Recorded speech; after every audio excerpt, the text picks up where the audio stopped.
Bom dia, futuros universitários. Bom dia, bom dia, bom dia. Qual é o motivo do vídeo hoje, deste bom dia especial para vocês? Simulado do Farias Britos. Quem fez, estou enviando este vídeo com a correção, dando aqueles comentários sobre as questões, sobre os itens que eu falei no aulão, tá? Aulão de biologia que teve na sexta-feira, na semana passada. Aí, essa semana, devido aí à correria com lançamento de prova, correção de prova, o evento da qualificação científica, DP, eles estão fazendo, e também da Feira de Ciências Brasileira de Jovem Cientista, não foi possível finalizar a gravação e mandar junto com a aula que teve essa semana. Mas estou mandando no final de semana. Junto com este vídeo aí, eu vou postar na plataforma e no grupo da sala de vocês. No grupo da sala de vocês, você vai encontrar o quê? Eu vou mandar o slide dessa apresentação. Vai ter lá o slide da apresentação com as questões e minhas correções. Então, se você teve alguma dúvida, você entra lá na seu Google Sala de Aula, vai estar lá o slide. Eu vou postar para todas as turmas o vídeo do slide na plataforma Google Classroom. E aqui no grupo do WhatsApp, você vai ter só o link para ver o vídeo, ok? Qualquer dúvida sobre alguma questão, você manda aí no PV para mim. Vamos lá, né? Vamos trabalhar com essas questões de biologia que já estão bastante tempo para ser trabalhado. Nós não fizemos isso, né? Show. Vamos às questões do Farias Brito, né? Questão simples, não era tão simples como foi falado. Vamos lá. O simulado do Farias Brito foi no segundo dia de aplicação, veio com biologia. Então, nós trabalhamos com essas questões aqui de biologia, simulado Farias Brito. E vamos corrigir essas questões, né? Vamos ver o que foi que você errou, por que acertou, o que não era aquela questão. Vamos lá, né? Então, a primeira questão que vocês tinham era uma questão de nível fácil. Vocês tinham uma questão de nível fácil, era a questão 93. A questão 93 era biologia, a questão 93 abordava biologia. E você começava com imagem, né? Uma ilustração. Tinha uma abelha, né? Um inseto, classificada como astrópode. E uma planta com flores. Se tem flores, então nós temos aqui uma angiosperma. E temos um outro inseto também aqui, mas o foco da questão era a flor e essa abelha. A questão, ele falava que a foto utilizada é da sálvia do prado, pradaria, uma espécie de bioma típico com os pampas aqui, né, no sul do país. Ele falava que uma das angiospermas, cuja polinização é adaptada principalmente para abelhas e borboletas. A flor da sálvia possui um mecanismo chamado de martelo de alavanca. Então, ele falava que a flor tinha uma adaptação evolutiva para esses insetos, principalmente para esses insetos, para a liberação do grão de pólen e, posteriormente, fecundação. Então, inseto, ao procurar o néctar das flores, a flor desenvolveu uma adaptação para liberar o grão de pólen, os insetos funcionar como polinizadores. Sendo assim, o seu limite de distribuição está associado ao quê? O que está associado? Bem, vamos lá. Vou passar um vídeo um pouco rápido. Isso indica o quê? A sua distribuição está dependente dos polinizadores. Vê que ela sofreu uma adaptação, você vê que ela sofreu uma adaptação para os polinizadores. Então, a intenção dela foi aumentar a abundância de polinizadores. Ou seja, qualquer inseto que se aproximasse dela teria contato com essa alavanca liberando o grão de pólen. Então, isso, de fato, é uma questão de interpretação textual. O que é que ela queria com essa associação? Qualquer que chegasse lá, encontraria a alavanca com grão de pólen. Colaboração entre abelhas e borboletas? Não, porque ele diz principalmente abelhas e borboletas. Então, se ele diz principalmente, tem outros insetos. E a própria imagem, ela revela isso aqui, ó. Tem outros insetos, ó, tá aqui um outro inseto, não é uma borboleta, é um inseto.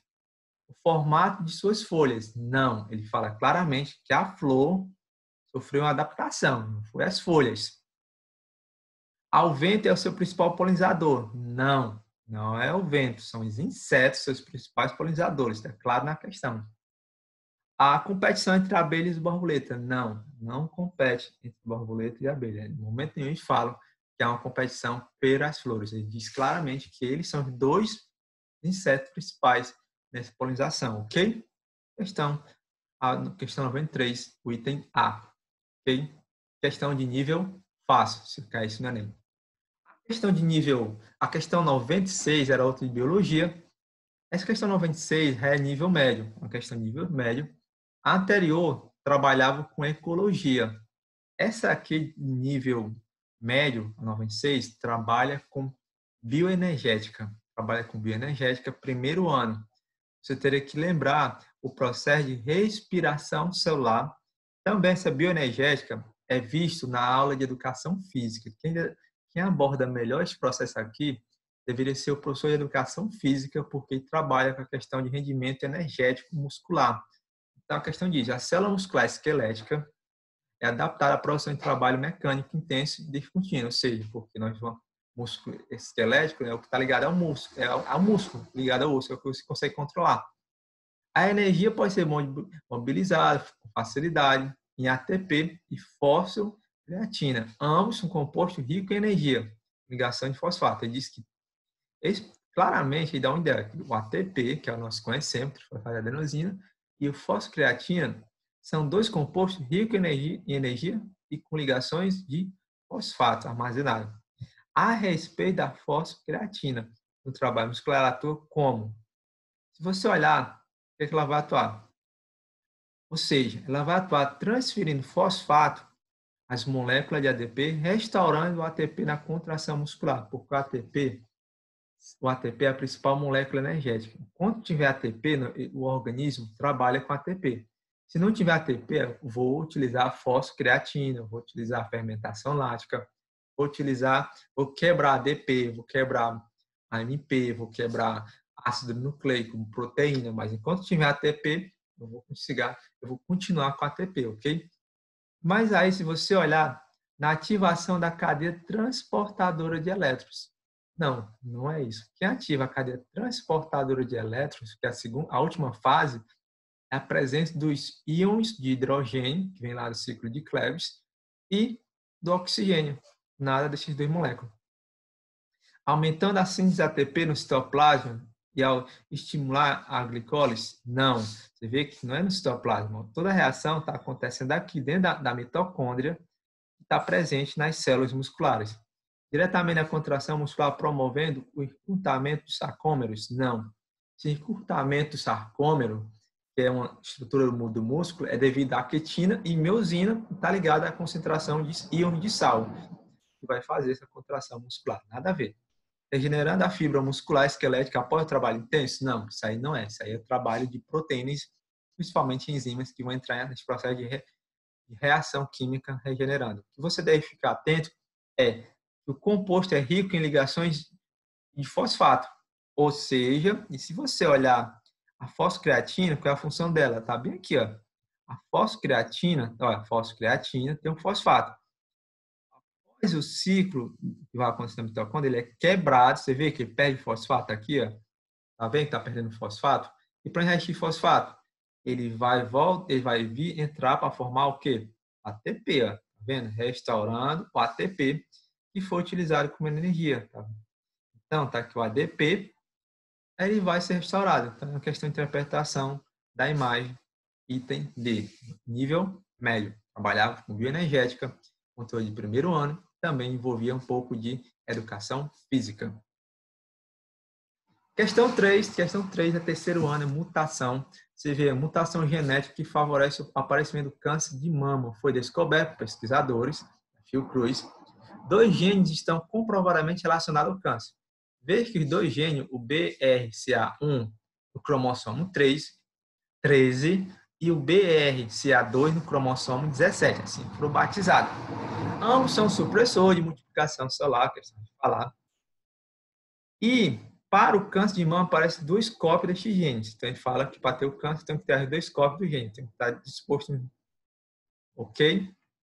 E aí deve apresentar a mutação.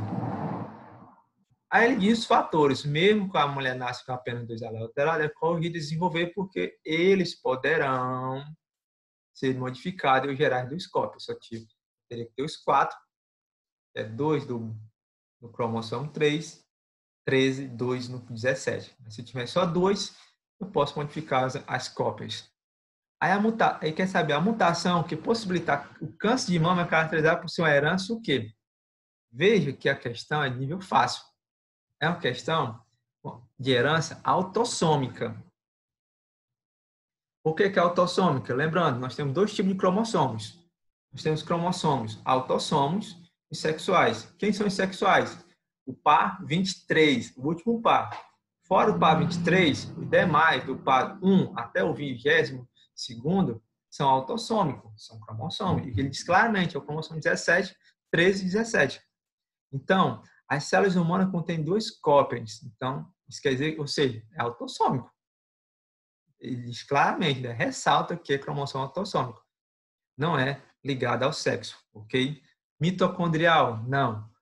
A mitocôndria tem DNA próprio, mas os genes, ela não forma um cromossomo. O DNA dela só contém genes, ela não forma filamentos de cromossomos. Ponto, uma linguagem mais clara possível. Ela só tem um DNA com genes que codificam proteínas que vai auxiliar no processo de respiração celular, ok? E na sua multiplicação da mitocôndria. Ligado ao sexo? Não. Se fosse ligado ao sexo, teria que ser o par 23. Então, é influência pelo sexo? Não, porque o câncer de mama ele pode acontecer nos meninos também, viu? Cuidado. Há um item A que alguém ficou com dúvida. Onde foi que eu vi este termo, professor?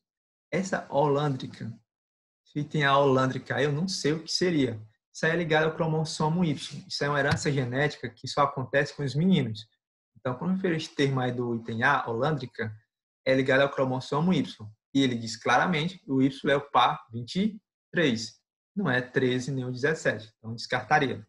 Então, basicamente, autossomos são 22 pares. Lembrando, para ser ligado ao sexo, recapitulando aí, você teria que ser o par 23, que é o par XX para mulher, e o par XY. Então, você percebe que esses 2 pares não é o que está aparecendo, é o par 13 e 17. Por isso que eu falei que é algo que vai acontecer também com os meninos, o câncer de mama. A probabilidade é menor? Sim, é mais fácil as meninas, porque as meninas desenvolvem a mama mais do que os meninos. Então, se ela desenvolve mais a mama, ela tem uma multiplicação celular maior. Quanto mais a multiplicação celular, mais fácil acontecer uma falha na divisão celular. Então, não é ligada ao sexo. Item B é autossômico, questão de nível fácil, genética de terceiro ano, introdução à genética também. Tipos de reprodução, você viu essa classificação de cromossomo lá no primeiro ano. Questão 2. Questão 2. A questão 102. Tipos sanguíneos. Isso aqui, tipos sanguíneos. Como é o grupo sanguíneo. Eu lembro que este ano eu trabalhei com sangue. Ano passado também, tecidos. Também foi trabalhado com vocês, tipos sanguíneos. Ele fala sobre os elementos figurados. Então, basicamente, o nosso sangue é dividido em 2 coisas. O plasma sanguíneo, e por sinal, o plasma sanguíneo é onde tem os anticorpos, que agora estão sendo utilizados bastante contra o coronavírus. Pessoas que foram contaminadas com coronavírus desenvolveram anticorpos que ficaram salvos no plasma sanguíneo. Agora estão coletando o plasma sanguíneo dessas pessoas para pegar os anticorpos e colocar nas pessoas contaminadas com coronavírus. Mas quer saber quem são os elementos figurados? Quem são os elementos figurados? Hemácia, plaquetas e glóbulos brancos. São estes 3 elementos figurados. E ele dá na tabela aqui claramente. Hemácias, leucócitos, plaquetas. A questão, você teria que saber a função de cada um para entender o que aconteceu com o Vitor, o que aconteceu com a Sofia, o que aconteceu com a Lívia. Eu vou direto para a resposta para você entender melhor. A resposta é o item B. Vitor pode manifestar hemorragia ao se ferir, enquanto Lívia pode sentir cansaço e falta de ar ao realizar exercício físico. Por que Vitor pode sofrer hemorragia? Porque se olhar lá no último gráfico, Vitor é o que tem menor concentração de plaquetas. Qual é a função das plaquetas? coagulação sanguínea. Uma das plaquetas é a coagulação sanguínea, garantir que o sangue vai circular dentro de artérias e veias, dentro de vasos sanguíneos. Então, evitando uma saída do sangue das vias principais do nosso sangue, evitando a hemorragia. Como ele está com baixa concentração de plaquetas, pode ter hemorragia, que é o que acontece com a dengue. Lembra do vírus da dengue? A dengue tem a dengue clássica e a dengue hemorrágica. O que o vírus faz?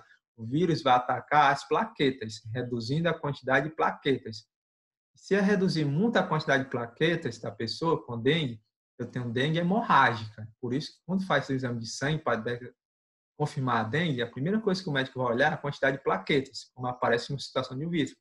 Vai evoluir para uma hemorragia. Lívia pode sentir cansaço ao fazer exercício por falta de ar, porque Lívia tem a menor concentração de hemácias. Qual é a função das hemácias? Transporte de gases. Ela que vai levar o oxigênio para as células. Se eu não tenho oxigênio, eu vou ficar cansado de realizar o exercício físico, respiração celular. Então, Lívia é que vai sentir. Ou seja, o item A ele vai descartar, porque diz que é o Vitor que vai sentir cansaço. Nada, Vitor aqui é o que tem mais hemácia, é o que vai absorver mais oxigênio. No item A, a descartaria. O item C diz que Vitor e Lívia estão com baixa imunidade. Vitor e Lívia. Se você olhar leucócito, né? Leucócito. Atente que quem vai ter baixa imunidade, que está com problema de imunidade, é quem produz mais leucócito. É Sofia. Vê que Sofia é o que está com baixa imunidade, ao ponto que o leucócito subiu a quantidade de células para tentar combater a infecção. Descartaria. O item C. Vitor e Lívia apresentam quadro de reação alérgica. Sofia tem dificuldade com a coagulação de sangue. Sofia, dificuldade com a coagulação de sangue, ela tem uma quantidade de plaquetas normais. Descartaria. E a última, Lívia, tem dificuldade de coagulação sanguínea. Não, Lívia é o que tem mais quantidade de plaquetas. O item E, descartaria. Então, a questão 102 é o item B. Questão fácil. Tem que só analisar o gráfico. É nível fácil. Caiu no Enem. Tem que só saber que o sangue é dividido em plasma e elementos figurados. Aí o elemento figurado são plaquetas, leucócitos, que são os glóbulos brancos, e as hemácias, glóbulos vermelhos. São 3. Plaqueta, coagulação do sangue, está ligada com controle, evita hemorragia.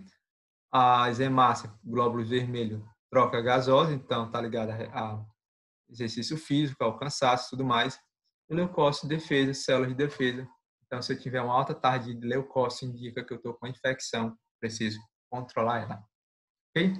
A questão 105 é uma questão de nível médio, porque faltam algumas informações nessa questão de nível 2. O Farias Brito, essa questão 105, ela foi um texto muito pequeno para ser comparada com o Enem. O Enem, se fosse uma questão do Enem, caindo na prova, pelo estilo do Enem, ele ia mudar um pouco essa questão, ia dar mais informação. Ele fala sobre a doença de Chagas em um estado do Rio Grande do Norte e diz que agravar a doença na população rural. E a doença de Chagas pode ser fato definido principalmente pelo quê? O que vai provocar a doença de Chagas? Pode ser fatal devido ao quê? O que pode levar à morte uma pessoa portadora da doença de Chagas? E aí, a doença de Chagas, o que ela pode provocar? Ela pode provocar a morte devido à insuficiência cardíaca. Por quê? A doença de Chagas, está aqui, eu vou mostrar para vocês, é provocada por um protozoário, lembra da gente por um protozoário, Trypanosoma cruzi, e tem como seu vetor que vai levar a doença o barbeiro. Barbeiro é que provoca isso. Então, o barbeiro, ele vai sugar o sangue da vítima e ao sugar o sangue da vítima, ele vai defecar sobre a vítima. Então, ele sugou o meu sangue, aí defecou e se voou. Eu vou lá sentir que as fezes irritou minha pele. Eu vou fazer o quê? Coçar. É o hábito de muitas pessoas, ao levar uma picada de um inseto, coçar a área. Isso aí não é recomendado. Infecção. E a pessoa, ao coçar, lesiona a pele, as fezes não contaminadas com Trypanosoma cruzi, entra dentro do nosso organismo. E aí ele vai se multiplicar e principalmente se alojar no coração, provocando o inchaço do coração. do que se aumentar o tamanho do coração, eu vou ter uma insuficiência, porque eu vou precisar de mais sangue, vou precisar de mais oxigênio, vou gastar mais para processar toda a circulação sanguínea. Por isso, não é uma anemia profunda, isso aqui, doença de Chagas provoca anemia, são outras doenças que provocam anemia. A desidratação é perda de água? Não. Lesões necróticas na boca de faringe? Não, isso aqui está mais para nordeste, Homo sapiens. Lesões no sistema nervoso central? Essa item o barbeiro e também pode provocar alguns problemas no sistema nervoso, mas aí quando a pessoa está em estágio muito grave da doença. Então, isso aí geral, não é um fator que vai levar, pode ser fatal, porque você já está morrendo por problema no coração. Ou seja, a morte vai ser dada por falha de insuficiência cardíaca. E também você vai ter problema no sistema nervoso central, mas seria o último. Então, a 105, item A. Vamos lá. A 108 é aquela questão bem grande, fala de proteínas. Primeiro ano, proteínas, primeiro ano. Ele vai falar sobre os pergaminhos, aí lembrar do tio Maerto, professor Maerto, falando do Egito Antigo, né, que trabalhava muito com pergaminhos. Era utilizado o colágeno presente o colágeno era presente na pele dos animais. E com o tempo, esses pergaminhos se tornavam gelatina, né? Claro, a molécula ia se desgastando e se ia quebrando a estrutura química dela. Assim, embora a descoberta de pergaminho ou manuscrito antigo tenha representado um grande feito para os pesquisadores, eles eram geralmente muito frágeis. Então, depois de vários séculos, é notável. Então, curiosamente, um acelerador de partículas poderá contornar esse problema, porque os cientistas usaram um poderoso efeito de raio-x produzindo um acelerador de partículas para descobrir quantos colágenos de um pergaminho tornou em gelatina, qual o seu nível de estabilização, ao fim de produzir a imagem tridimensional do texto, sem que abrir todo o material. Então, agora é possível escanear o material sem tocar nele e você ter acesso a essa informação. Mas a questão, você vê que ele vai falar dessa tecnologia nova para restaurar pergaminhos, essa informação, mas só que a questão não quer saber sobre essa tecnologia, quer saber em relação ao colágeno. Para que serve o colágeno? Então, a primeira coisa que o aluno mataria de questão é que o colágeno é uma proteína. Então, o item A é um lipídio? Não. Errou a questão. Olha, aí, se você olhar o item C, é sintetizado por células a partir do tecido epitelial, conhecido como osteoclasto, é células ósseas. Não é isso. Descarta. Apresenta forma hidrolisada, como glicina, prolina, que são glicídios essenciais na estabilidade e regeneração da cartilagem? Não apresenta isso aí, está trocada a estrutura dela. Impede formação acentuada de articulação devido à matriz extracelular ao estímulo nervoso? Não. Ela não é o colágeno, por quê? Você notar, está falando sobre o colágeno, e o colágeno é a principal proteína estrutural do corpo, não está ligada a estímulos nervosos. Então, era uma questão fácil, de entender, você mataria o colágeno nos animais. A questão 111, questão pequena, evolução. Pronto, evolução. Quem assistiu a aula dessa semana de biologia, que por sinal pouca gente estão vendo as videoaulas, estão pensando que eu não estou vendo, eu tenho monitoramento da visualização. A correção da prova parcial teve apenas 18 visualizações. Das 4 turmas, só 18 alunos dessas 4 turmas viram a correção da prova de biologia. E aí depois tem aluno aí reclamando para a direção, continha alinhamento, que o professor não está dando feedback da prova, o professor não está corrigindo a prova, esclarecendo dúvidas. Por que eu errei aquela questão? Por que eu acertei essa questão? Teve muito aluno que foi só pesquisando as informações, não fez aquela prova consciente, parou, sentou em frente ao computador, foi respondendo de acordo com o que você sabia da sua cabecinha, né? Então, foi só Ctrl+C, Ctrl+V, né? E aí nem se ligou para ver a correção da prova. Isso é crucial você ver essa correção de prova. Você vai saber por que você acertou, por que você errou. Se você vai saber por que acertou, você vai confirmar seu raciocínio. Estava certo a sua linha de pensamento. Por que você errou? Você vai saber por que é agora a questão correta. Por que você tem um raciocínio inválido na questão. Essa questão aqui é sobre evolução. A primeira coisa que eu mostrei para vocês foi um documentário sobre a história de Charles Darwin, para você entender o contexto histórico de como Darwin criou a teoria da evolução, porque ele é considerado um pai da teoria da evolução. Na próxima semana, eu vou apresentar as primeiras teorias da evolução, que é Lamarck, a questão da teoria de Lamarck, e também a teoria de Darwin. Vou comparar as duas teorias, aí depois vou para o neodarwinismo, que é a teoria moderna. O Alice tem também um que colaborou com o Darwin também, na teoria lá, que vocês vão ver melhor. Mas a questão aqui, vamos foco para Farias Brito. Veja essa videoaula. Então, prossigo. A evolução é um processo dinâmico, não estatístico, é a natureza.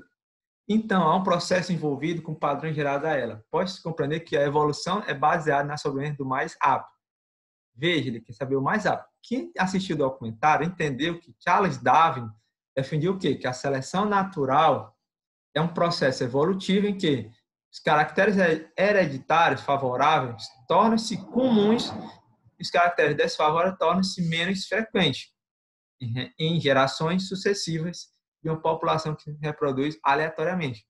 Veja que esses caracteres hereditários, ele está usando caracteres para lembrar um pouco Lamarck, porque Lamarck fala de características adquiridas ao longo do tempo, você seleciona. Mas aqui o Charles Darwin disse que nós vamos ter algumas características que são herdadas de pai para filhos.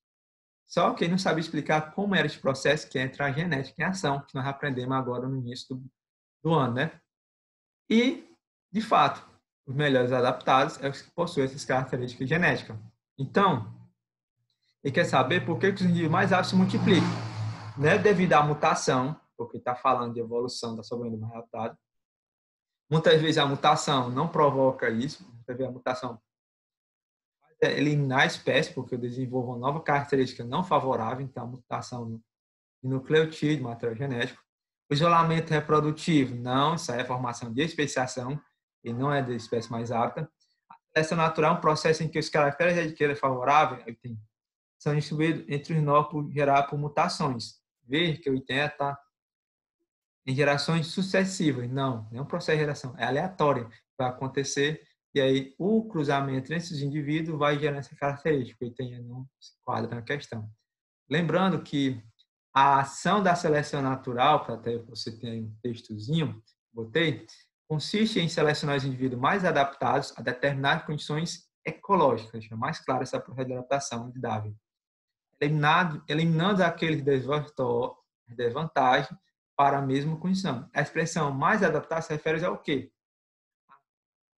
Maior probabilidade de um indivíduo sobreviver e deixar seus descendentes em determinado ambiente, ou seja, os caracteres hereditários favoráveis tornam-se mais comum porque eu vou deixar mais sobrevivente com aquela característica. Ele vai se multiplicar com essa característica, ok? Item C. A questão 115. Segundo ano, botânica, teve uma aula prática sobre isso aqui. Teve estudo sobre botânica, foi bastante cobrado. Foi questão de TD. Teve questão de TD muito parecido com isso aqui. Na evolução de vegetal, o grão de pólen surgiu em planta que corresponde atualmente aos pinheiros. Pinheiro é gimnospermas. Isso significa que o grão de pólen surgiu antes do quê? Então, após a gimnosperma, o que veio? Veio as angiospermas, tendo o quê? Frutos e flores. Pinheiro, gimnosperma, tem grão de pólen. Após a gimnosperma, o que veio? As angiospermas, o que elas tinham? Frutas e flores. Então, essa ficaria bem clara. O surgiu antes das flores e dos frutos, o grão de pólen. Ou seja, se você olhar, é o grupo do espinheiro. O grupo do espinheiro, vocês têm aqui, ó, 115, está aqui, ó, o pinheiro. Até trouxe. São plantas com semente. O que eles têm em comum com as angiospermas, né? É que são plantas com semente. Então, surgiu a semente e o grão de pólen. As flores, vocês estão vendo aqui no cladograma, que eu mostrei para vocês, vem para as angiospermas. Então, dos frutos, depois das flores, não flores, depois dos flores.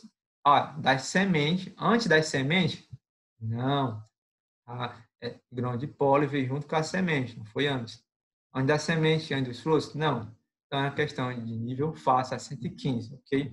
É só relembrar essa imagem que vocês tinham, que foi visto no ano passado, estudado, tudo mais, com vocês, ok?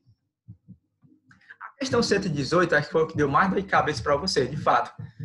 Muitos alunos entenderam. Realmente, este ano, devido a essa pandemia, não deu para ver isso aí direito. Realmente não foi nem vista essa frequência de alelos. É uma questão que trabalha estatística de genética. Você tem que aprender como calcular a frequência de alelos. E aí envolve também a questão do loco gênico, onde está o loco do gene expressado. Então, certa população possui determinados somente 3 tipos de genótipo: azão, azão, azão, azinho e azinho, azinho. No total, há um número N azão, azão de indivíduos com genótipo A e o número N de azinho com indivíduos com genótipo AA e NA, indivíduo A. Considerar apenas o loco exposto no estado frequente dos alelos. Então, quem vê essa questão saberia que não entenderia por que deu item D, que já viu o gabarito. Mas é o item D. Por quê? Exposto inicial. Para calcular essa frequência de alelos, é determinar contando-se a quantidade de vezes que aparecem os alelos na população, em seguida dividir pelo número de cópias destes genes. Ou seja, basicamente, eu ia fazer este cálculo aqui, ó, porque ele deixa bem claro que há um número de indivíduos com genótipo isso, indivíduo outro, apenas nos genes. Então, eu tenho que ver aqui 3 tipos de genótipo, que é que vai aparecer. Este N, que é o que eu vou pegar, o que vai se repetir mais, o NA, é o que tem maior número de indivíduos. Se você olhar 1, 2, tem 2 deles. Então, tem 2 que vai aparecer com possibilidade, e o NA também aqui tem 3 indivíduos deste grupo. Então, seria basicamente essa forma, porque o loco gênico é o lugar em que ocupa os cromossomos. Os genes são responsáveis por se manifestar com a mesma característica, que ocupa a mesma posição de cromossomos homólogos. Então, basicamente, teria que trabalhar com uma questão como essa. A fórmula que você ia montar para calcular essa população é isso. É 2NA-azão mais NA-azinho. Eu vou dividir, então, como ele diz, dividir pelo número total de cópias de genes. O resultado chegaria à fórmula. Questão de nível muito complexo. O Enem nunca trabalhou com frequência de genes, e até mesmo os vestibulares também não trabalham com isso, principalmente o vestibular da UVA nunca trabalhou com frequência de genes. Se eu vou encontrar uma questão difícil como essa, a probabilidade é aquele, como se fala, é 99% de chance de não aparecer, mas sempre tem aquele 1% que pode aparecer uma questão sobre isso. Então, dê uma pesquisada melhor, dê uma estudada melhor sobre frequência de alelos, como calcular isso aí, ok? A questão 121, sabe quem fez o simulado Fares Brito, a questão 121, não era para errar não, viu? Porque você estudou recentemente sistema BO, foi visto, você fez mapa mental, você respondeu questões, caiu prova parcial sobre esse assunto, prova bimestral sobre o sistema BO, você deveria acertar uma questão como essa. Ele vai falar do histórico durante a Idade Média, onde pessoas recebiam sangue aleatório. Lá estava com hemorragia, a pessoa chegava, doava sangue. Ia na sorte. Se você desse certo, você escaparia. Se não desse certo, você ia morrer, porque o seu sangue ia entrar em processo de coagulação devido a ser sangue incompatível. Mas a questão, para você entender, resumir saber qual era a probabilidade de sangue compatível para uma pessoa tipo A. Tipo A. Quem pode dar sangue para o tipo A? Quem pode? Eu teria apenas 40% de chance. Por que eu tenho 40% de chance? Eu tenho 5 indivíduos. Então, cada indivíduo representa 20%. E quem pode dar para o A? O, doador universal. Então, quem é sangue O, doa para qualquer pessoa. Então, a pessoa tipo A recebe tipo O. Depois receber sangue tipo A. Tem 2 pessoas que poderiam doar para o paciente em questão. O indivíduo 1, que é tipo O, o indivíduo 5, que é tipo A. Eles poderão doar para o paciente A. Quem é AB? AB é receptor universal. Ele só pode doar para ele mesmo. E recebe de todo mundo. O B doa para o AB. O B recebe sangue O e B. Não pode doar para o A. Então, ficaria 40%. É uma questão fácil. Doação de sangue. Porque apenas o indivíduo 1 e 5 poderia doar sangue. 40%. Ok? Questão 124, nós estamos finalizando essa simulado, Fares Brito, feedback para vocês. Bainha de mielina. Essa bainha de mielina é sistema nervoso, também visto em educação física e também no segundo ano sistema nervoso. É a estrutura que envolve o axônio, porque o axônio é um neurônio, né? O neurônio tem o dendrito, que é a cabeça, aí tem o axônio e tem o corpo celular, viu? O axônio é a estrutura que está no meio do neurônio. E aí, basicamente, facilitar a aceleração e a propagação de estímulos elétricos. Fazendo analogia com o fio elétrico, o axônio seria encapado de cobre e a banimelina seria a capa plástica. Então, o pessoal da redes de construção civil, de eventos, entender bem nessa parte elétrica, que vão ter cuidado, porque fio desencapado, você leva um choque. Mas a questão quer saber o que acontece quando a banha de mielina está com falhas. Eu tenho baixa concentração delas. Se eu tenho pouca banha de mielina, o que vai acontecer? Vai ter o processo se torna lento. Ou seja, porque o axônio com lesão na banha de mielina não funciona bem. Claramente diz na questão, não funciona bem. E qual é a função dele? Aceleração e propagação de estímulos elétricos. Se ele não está funcionando bem, quer dizer que ele não está acelerado. Então, ele está o quê? Lentidão na passagem de estímulos elétricos. Diminuição da capacidade de geração de sinais elétricos? Não. Quem provoca isso são os dendritos e o corpo celular, as extremidades do neurônio, é o axônio. Ampliação e radiação nervosa metabólica? Não. Propagação de impulso no organismo? Não. Proliferação de sinais elétricos no metabolismo? Não. O que vai acontecer? Tem essa imagem aqui até do canguru. A mensagem passa rapidamente a aproximadamente 400 km por hora em um neurônio normal, intacto, com a banha de mielina. Se ela tiver alterada, essa banha de mielina que reveste o axônio alterada, essa velocidade cai. Você vê 400 km por hora é um impulso nervoso, é uma velocidade muito rápida, comparada aí com chegando próximo a um avião a jatos, né? Ou um supersônico, né? Um avião comum chega até de transporte, aí como vai voltar agora para a pandemia, como da Gol, Latam, Avianca, é 800, 700 quilômetros. Então, a questão é a lentidão, ficar bem claro, porque se ele está acelerando o impulso nervoso, está com falha agora, ele vai ficar lento. Questão 27, 127, fala sobre a placenta. Tipo de reprodução, nós estudamos isso aí no primeiro ano, tipo de reprodução, sobre gravidez, falando de placenta, que é uma estrutura anexa do embrionária, velocidade. Aí ele quer saber em relação à placenta, qual é a função dela.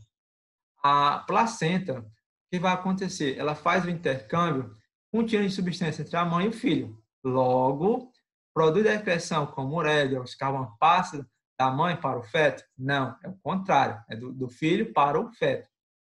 Chega sangue do feto rico em oxigênio trazido pelas veias umbilicais, chega sangue rico do feto, é o contrário. Entra sangue rico em oxigênio e sai rico em gás carbônico. A velocidade coriônica exerce proteção contra abalos mecânicos, impedindo lesões? Não. É o líquido amniótico. Não é isso aí. Ocorre secreções endócrinas de hormônio, como FMC, na prolactina? Não. Prolactina é leite. Prolactina, leite. Glândula mamária, que a mulher vai estimular. Então, o que acontece? O intercâmbio contínuo de substâncias. Ele até dá uma dica, né? Substâncias que estão drogas, como álcool, alcança a circulação da materna e pode causar malformação fetal, porque essas substâncias poderão passar para o seu filho. Então, você não pode consumir drogas, álcool, cigarro, outras drogas ilícitas e tudo mais. Porque a placenta, como vocês estão vendo aqui, ó, a imagem abaixo, a placenta está essa estrutura aqui, ó. A placenta, onde eu vou transmitir, passar tudo para o filho, oxigênio, nutrientes, e também pode passar estas substâncias perigosas. E o filho transfere o material como dióxido de carbono e excreção para a mãe, e não o contrário, né? e não a mãe passa para o filho. É o filho que vai passar para a mãe via cordão umbilical. Todo esse processo, ok? É uma questão de nível E, 127. Então, a 129, já estamos chegando aí ao final do processo. 129, essa aqui você ainda não viu bem. Quem assistiu lá a vídeo aula de correção da prova, eu falei sobre esse assunto, que eu expliquei, eu apresentei o conteúdo de junho. Após a prova corrigida, eu apresentei o conteúdo de junho. E aí eu expliquei que nós vamos dar isso aqui. Então, a figura fala de duas moscas da maçã, da espécie, da mesma espécie, nativas dos Estados Unidos, aprendem duas raças. Ó, aprendem duas raças, então são a mesma espécie, só que são duas raças diferentes, ok? Então, é igual o cão. Cão é cães familiares, só que tem raças diferentes, mas é a mesma espécie. E aí, essas duas espécies apresentam características. Uma vai se alimentar apenas de uma planta originária dos Estados Unidos, o cacto, uma espécie de cacto, e a outra se alimenta da maçã que foi trazida pelos europeus. E começaram a parar de ser, e elas não conseguem, as duas raças não se cruzam. Então, se você olhar, é igual um pastor alemão e um chihuahua, cãozinho pequeno. E não se cruzar, né? São raças iguais, são tudo cães, mas são raças diferentes e não se cruzar, né? Logo, o que aconteceu, né? O que vai acontecer, no caso aqui, não é o item E, né? A apipátrica. Ou seja, pois aumento é o item B, viu? Eu vou alterar aí para vocês, viu? Na hora de mandar o slide, é o item B, 129B. Então, é simpátrica devido à redução de fluxo gênico. Então, é porque é simpático, está na mesma região. Então, essa questão aqui é o item B, viu? B, é simpátrica. Olha, porque as moscas estão na mesma região nos Estados Unidos, então por isso que é simpático, sem isolamento geográfico, no mesmo ambiente, e estudadas em genética. Então, estão no mesmo ambiente, porém, não estão perdendo a capacidade de se reproduzir por comportamento de acasalamento. Cada espécie se reproduz de maneira diferente, ok? E aí, para finalizar, então, o item B, que é o item B, porque eu acabei tendo uma falha aqui na hora de mandar a alternativa, mas a 129. O problema das duas moscas é uma simpática. A alopátrica, isso aqui, ó, é isso aqui, ó. Tem que ter isolamento geográfico. Essas daqui, essas três aqui, são especiais. A apátrica é quando não acontece, não é necessário nem acontecer isolamento geográfico, nem com isolamento geográfico, elas não vão sofrer modificações das espécies, ok? E essas duas aqui é sinônimo para essas aqui, para essa daqui, ó, viu? São sinônimos. Então, 129 é B, simpátrico, eu vou modificar no slide que vai estar disponível na plataforma. 129B, simpátrica, porque não vão estar com isolamento geográfico, estão na mesma área, tem processo de fluxo gênico, ok? 132, doenças cardiovasculares por morte no país, então ele falar sobre o AVC, explicando melhor. Ele quer saber quais causas da arteriosclerose, destaca os fatores genéticos, sedentarismo, tabagismo. E aí, considerando o isolamento com fator conclui. O que é que conclui? Conclui que tá certo. Uma redução no HDL e um aumento do HDL aumenta o risco do infarto. Mas o que é o HDL e o LDL? Certamente, se você tem alguém com problema de colesterol na sua família, ele vai dizer: eu tenho colesterol, preciso ter colesterol bom em alta quantidade e colesterol ruim em baixa quantidade. Colesterol bom é o HDL, que é a lipoproteína de alta densidade. O LDL, colesterol ruim, que é a lipoproteína de baixa densidade. Então, para eu ter um infarto, eu tenho que ter acúmulo dessas gorduras. O que acontece? Está aqui, ó, a imagem aqui do lado. Se eu tenho se eu tenho aumento da LDL, eu vou ter acúmulo de gorduras, provocando essas placas de gordura chamadas de aterosclerose. Se eu tenho o LDL, que é o que mais colesterol, LDL, que é o colesterol bom, eu não vou ter esse acúmulo. Ele passa facilmente sem se acumular, ok? Então, fácil. Então, a redução do HDL aumenta, reduz o risco. Não, senhor. A redução dos dois e aumenta, reduz o risco, está errado. Eu tenho que aumentar o LDL para ter X-risco. A atividade de gestão de gordura e óleo vegetal aumenta a quantidade de LDL? Não. Aumenta a quantidade de HDL. Alimentação equilibrada reduz o LDL, o HDL? Não, faz aumentar.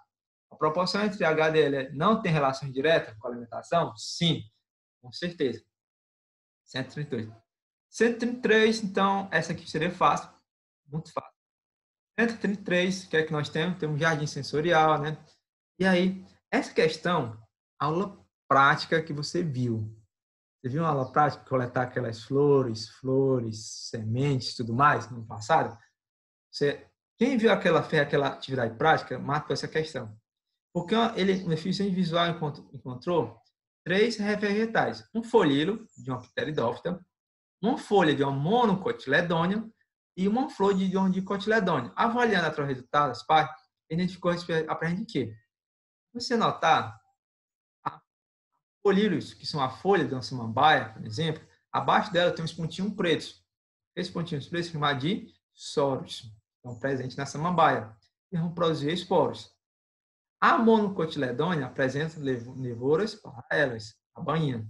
E já a dicotiledônia, eu posso ter o quê? Eu posso ter 5 sépalas e 5 pétalas, como está apresentado. Olha, a bainha. Aqui eu tenho a monocotiledônia, é o quê? Eu tenho nevouras paralelas, linha reta, nevouras regulares. Olha a quantidade de pétalas, 3. Aqui eu tenho 5, como diz a questão. Estaria bem fácil a questão de acertar. Então, entender de 3 pétalas? Não. O cotiledônio não tem 3 pétalas. Tem 3 é a mono. Então, escamas? Não. Pteridófitas tem soros. Indus? Não. É soros. Soros produz gametas? Está errado. Você vê que o que está errado nessa daqui, ó. Além de ter 3 pétalas, soros não produz gameta. Isso aqui produz esporos, ok? Então, fica bem fácil essa questão 133. Para vocês, eu deixo uma frase aí bem interessante para vocês. Eu deixo uma frase aí para vocês bem interessante. O sucesso começa com um sonho. Então, se o seu sonho é fazer faculdade, sucesso é ser um grande engenheiro, um grande contador, um grande organizador de eventos, um grande médico, não importa qual é o seu sonho. Se você tem um sonho, então o sucesso começa com um sonho. Do sonho, passa para a meta. Então, tenha meta. Se você quer ser um grande médico, um grande doutor, um grande engenheiro, não importa qual é o seu sonho. Traça a meta. Eu quero fazer uma faculdade para alcançar meu sonho. Então, estude. Da meta, passe para a disciplina. Então, só vai realmente alcançar se você tiver disciplina. Ah, mas eu quero ser um advogado, mas eu não tenho foco no estudo, eu não tenho disciplina de estudar. É complicado. Depois de manter a disciplina, estudar toda semana, você tem que ter a persistência. A disciplina leva à persistência. Não desistir. Por isso que eu falo, veja as videoaulas, completa, anote as informações. A correção da prova, veja a correção da prova, por favor. Veja a correção da prova, veja o que você acertou, o que errou. Porque da persistência dos seus sonhos, você leva à conquista. Você vai conquistar seus sonhos. Então, essa é a minha mensagem. O sucesso começa com o sonho, do sonho para a meta, da meta para a disciplina, da disciplina para a persistência, da persistência para a conquista do seu sonho. Ok? Então, isso é o objetivo. Ok? Então, show. Correção de biologia dos sistemas Faria-Brito, simular que vocês fizeram, show. E para finalizar, a partir da próxima semana, vocês vão começar o projeto Biologia Focada na Uva.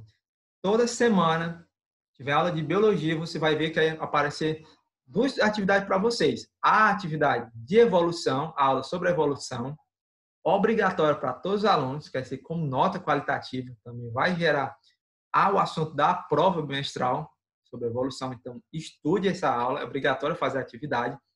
E vai aparecer uma segunda atividade separada, no mesmo dia, vai ser chamada Primeiro Simulado de Biologia Focado na Uva. Ok? Jardel, eu sou obrigado a fazer esse simulado da uva? Não, não é obrigado. Vou ganhar algum ponto na disciplina de biologia se eu fizer? Não.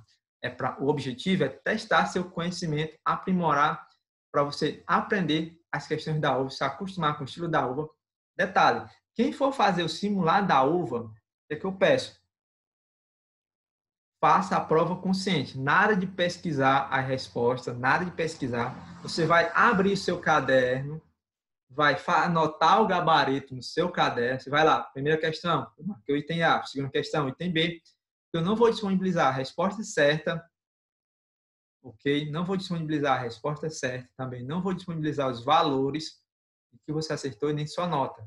Na semana seguinte, viu? Aí, o que eu vou fazer? No dia seguinte, eu vou liberar para você. Eu vou ativar lá na plataforma a liberação da pontuação. Você vai receber por e-mail a sua pontuação. E também eu vou mandar o gabarito. Eu vou mandar o gabarito em PDF com as respostas, ok? Isso a partir da aula seguinte. Então, na próxima semana tem o primeiro simulado. Na semana seguinte tem o segundo simulado. No segundo simulado você vai ter o quê? Mais 20 questões para responder. E vai ter um arquivo em PDF. Esse arquivo em PDF vai ter as questões do simulado anteriores completas, a resposta correta, o comentário para você ver. Professor, porque eu não lembro a questão, não sei o que, não consigo lembrar. Então, você vai ter a questão embaixo, o comentário e é o item correto, ok? Projeto Biologia focado na uva. A partir da próxima semana começa, sempre serão 20 questões só exclusivamente da uva. Responda consciente, não pesquise a resposta. Como eu falei, responda com seu conhecimento para você saber o que é que vai fazer. Aí na semana seguinte eu vou disponibilizar o ranking dos alunos com a sua pontuação e tudo mais, ok? Juntamente com isso. Então, bom estudo, foco, parabéns, tá aí a correção dos Farias Brito. Qualquer dúvida, manda aí no PV para mim, que eu respondo ao longo da semana.